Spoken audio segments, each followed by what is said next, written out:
Well, we now bring in Missouri State head football coach Bobby Petrino. And, Coach, welcome. I hope you and yours are staying well through all this. Hey, Art, how you doing? Yeah, we're doing good. Good. A challenging time, obviously one that none of us has ever been through before. You had no spring football. How have you been communicating with your players and teaching them your systems virtually? Yeah, I mean, the first thing that we've really tried to relate to our players is be positive and be safe, do the things they're supposed to do to keep themselves happy and are healthy and their families healthy. And then we've basically been setting up schedules where once finals were over with, we were able to get back on Zoom meetings with them and have meetings with position meetings. We do a little bit of special teams meeting. We do little group meetings with offense and defense. So something that I feel like they're doing a good job of. It's been great the last week to hear them answer questions and be more on top of it, more understanding of what we've been teaching them. And our players' attitudes have been very, very good.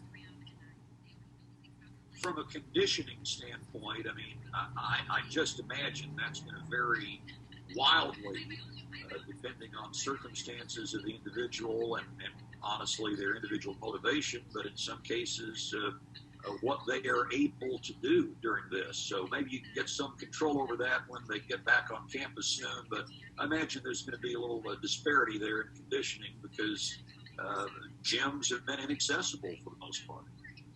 Yeah, I think that's the great unknown is how everybody's physical conditioning is going to be. A number of the players did workouts at home, had to improvise and adjust and use different things to get their workouts in. Some players did have access to weights and access to gyms and were able to work out there. They did just pass a rule that says that we can start getting them back in our weight room June 1st or the first week of June. It won't exactly be the first day of June, but to be able to get them back in the weight room and be with our strength and conditioning staff will really help.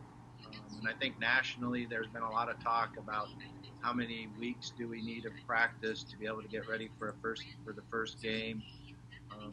I think it's going to end up being somewhere between 6 to 4 weeks, but they are extending it out with the thoughts of maybe 6 weeks of work to really understand what condition and what shape they're in, and then be able to progress and get them in game playing shape. So we're going to just keep improvising and adjusting. Our players are excited to get back to Springfield and get training on a regular basis, but it's still yet to be seen.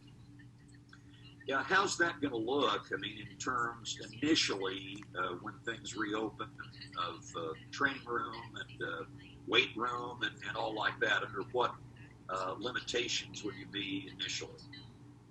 Well, a number of limitations, some are set up by the NCAA, some by the state of Missouri, some by Springfield, some by the county, and we have to follow every guideline.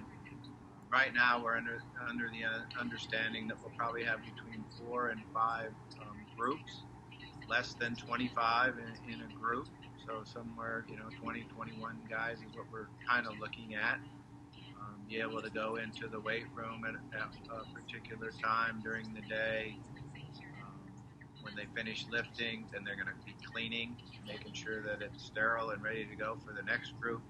Then be able to go outside and do conditioning and run and change directions. And we'll have to be gradual with that, because the thing we don't want to do is have any muscle pulls and setbacks physically.